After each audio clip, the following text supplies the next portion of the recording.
اسی طریقے سے نماز کا معاملہ جو ہے وہ پہلے کیوں نہیں آیا؟ نماز کا بعد میں آ رہا ہے. آت المال علی حبہ ذوی القربى والیتامى والمساکین وابن السبیل والسائلین وفی الرقاب. کتنا دور لے گئے. واقام الصلاۃ وآتى الزکاۃ. یہ ہے ترتیب کے اعتبار سے جو میں نے عرض کیا تھا. یہاں عنوان کیا ہے؟ یہاں نیکی کی حقیقت عنوان ہے. اس کی روح ایمان ہے اور اس کا ظاہر اس میں سب سے پہلے انسانی ہمدردی، اور اس ہمدردی کی بنا پر وہ مال جو بہت محبوب ہے خرچ کرنا. درد دل کے واسطے پیدا کیا انسان کو، ورنہ طاعت کے لیے کچھ کم نہ تھے کروبیاں. اگر یہ نہیں ہے تو کچھ نہیں. حضور نے فرمایا من یحرم الرفق فقد حرم الخیر کلہ. جو شخص دل کی نرمی سے محروم ہو گیا وہ کل کے کل خیر سے محروم ہو گیا. کسی کو دکھ میں دیکھو اور اس پوزیشن میں ہو کہ تم اس کا کوئی مداوع کر سکو اور نہ کرو، پھر تم چاہے مفسر ہو، محدث ہو، نیک نہیں ہو. تم عابد ہو سکتے ہو، زاہد ہو سکتے ہو، تم مفسر ہو سکتے ہو، محدث، نیک نہیں ہو سکتے. من یحرم الرفق، رفق کہتے ہیں نرمی. رفیق ہمارا ساتھی، دمساز. ظاہر بات ہے آپ کو دکھ ہوگا، آپ کے رفیق جو ہے اس کے اپنے دل میں محسوس کرے گا آپ کے درد کو. ہمدرد کسے کہتے ہیں؟ ہمدرد، ان کا درد مشترک ہے. ہم عصر، ایک زمانے کے لوگ، ہم جماعت، ایک جماعت میں پڑھنے والے. ہم درد، خنجر چلے کسی پہ تڑپتے ہیں ہم امیر، سارے جہاں کا درد ہماری جگر میں ہے. اگر یہ رفق نہیں ہے، اگر یہ ہمدردی نہیں ہے، اگر کسی کو دکھ میں دیکھ کر آپ تڑپ نہیں اٹھتے، اگر اس کی مدد کرنے پر قادر ہو اور نہیں کرتے تو کل خیر سے محروم ہے. پڑھے جاؤ نمازیں اور تہجدیں، کچھ حاصل نہیں ہو. اس پر جو آخری آیت قرآن کی ہے، لن تنالوا البر حتى تنفقوا مما تحبون، اس سے زیادہ کیٹیگوریکل سٹیٹمنٹ اور کیا چاہیے؟ لن کے ساتھ جو نفی ہوتی ہے فعل مضارع میں، انتہائی مؤکد. ہرگز نہیں پہنچ سکتے نیکی کے مقام کو جب تک کہ خرچ نہ کرو ان میں سے جو چیزیں تمہیں پسند ہیں.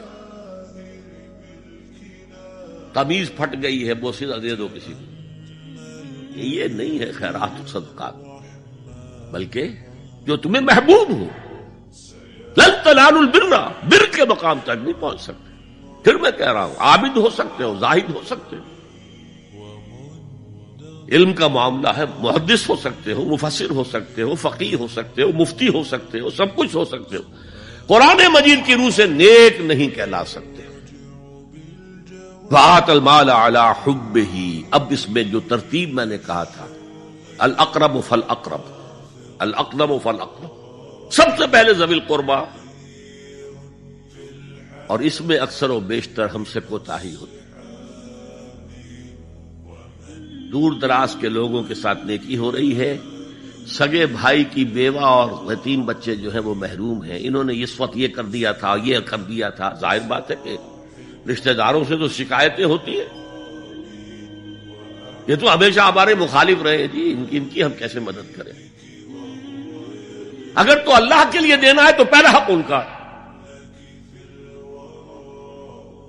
من احب للہ وابغض للہ واعطى للہ ومنع للہ. اللہ کے لیے دیا ہے اگر، تو اپنے اس نفس کے جو انتقام کا جذبہ ہے اس کو کچلو، اور جس کا سب سے پہلا حق ہے اس کو پہنچاؤ. حق بحقدار رسید. ذوی القربى والیتامى، جو بے سہارا رہ گئے، باپ کا سایہ نہ رہا.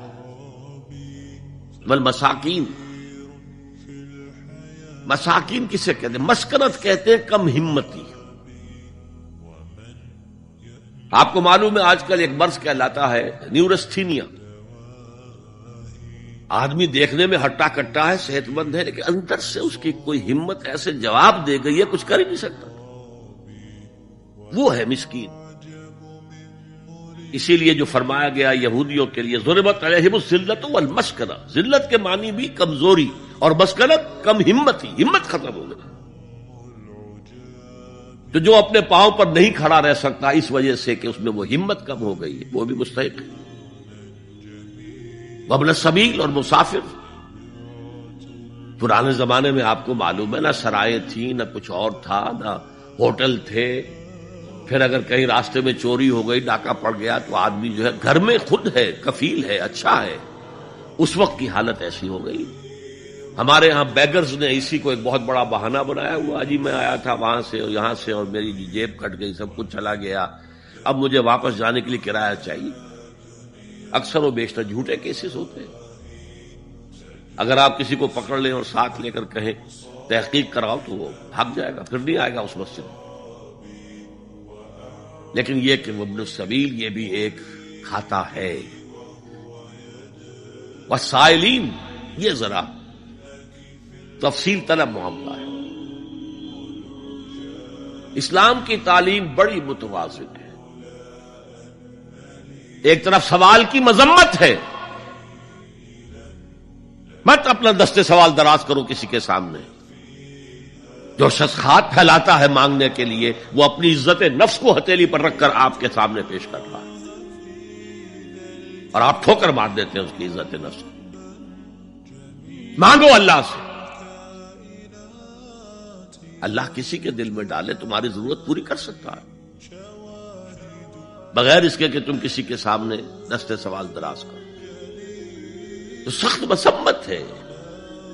اور خاص طور پر بیگری جو ایک انسٹیٹیوشن بن گیا ہے، ایک پیشہ بن گیا ہے، وہ تو اسلام کی تعلیمات کے منافی ہے. اور جس طرح کی ہم خیرات بانٹتے ہیں، 5 روپے کا نوٹ دے رہے ہیں مانگنے والوں کو مسجدوں کے باہر، سمجھ رہے ہیں ہم نے حاتم طائی کی خبر کو لات مار دی، حالانکہ حقیقت میں آپ انسٹیٹیوشن آف بیگری کو سپورٹ کر رہے ہیں.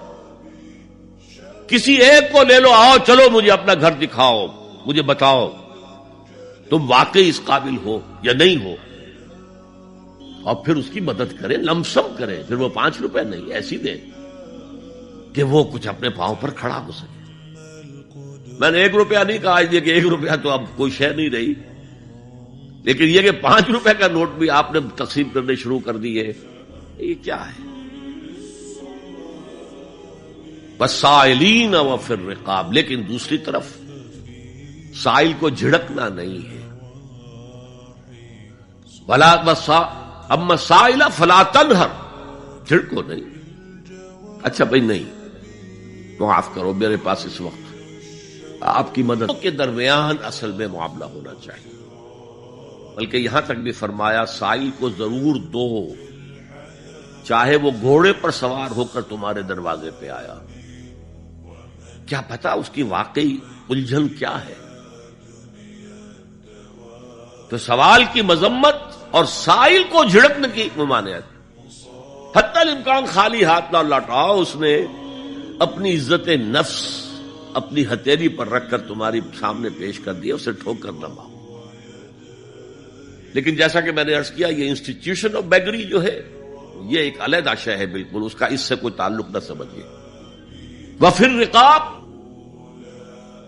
رقاب جمع ہے رقبہ، گردن. فک رقبۃ او اطعام فی یوم ذی مسغبۃ یتیما ذا مقربۃ او مسکینا ذا متربہ.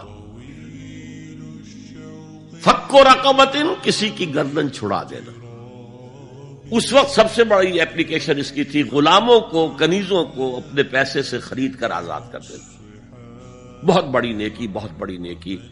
اور حضرت ابو بکر رضی اللہ تعالی عنہ کے دفتر فضائل میں سب سے اونچا کام یہ ہے کہ جن غلاموں کو اور جن کنیزوں کو ستایا جا رہا تھا، دیئر اونرز، دیئر ماسٹرز، ان کے آقا کو حق حاصل تھا، جو چاہے کریں ان کے ساتھ، قتل کر دے، کوئی پوچھنے والا نہیں ہے. میں پہلے بھی عرض کر چکا ہوں، میری ملکیت ہے، جیسے میری بکری میری ملکیت ہے، میں نے اس کو ذبح کیا، گوشت کھا لیا، تم کون ہوتے ہو پوچھنے والے؟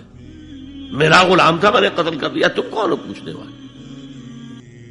ان کو حضرت ابو بکر نے خرید کر آزاد کیا اور منہ مانگے دام دیے. حضرت بلال کے لیے امیہ ابن خلف نے اتنی بڑی رقم مانگی، حضرت ابو بکر نے کہا ٹھیک ہے لو۔ باپ نے کہا بھی ابو قحافہ نے، ابو بکر کو کوئی غلام خریدنا ہی تھا تو کوئی طاقتور آدمی جو کام آ سکے کہیں اس کو خریدنا چاہیے، مجھے کیا پتا ابو بکر کس لیے خرید رہا اور کس کے لیے خرید رہا ہے۔ آج کے دور میں اس کی اپلیکیشن ہوگی، کوئی شخص جو ہے اگر قرض میں اس طرح جکڑا جائے کہ لاکھ ہاتھ پاؤں مارے نکل نہیں سکتا، اس کو کوئی لمپ سم مدد دے کر اس قابل کیا جائے کہ وہ پھر اپنے پاؤں پر کھڑا ہو جائے، یہ نہیں کہ اسے آپ ہر مہینے کچھ رقم دیتے رہے۔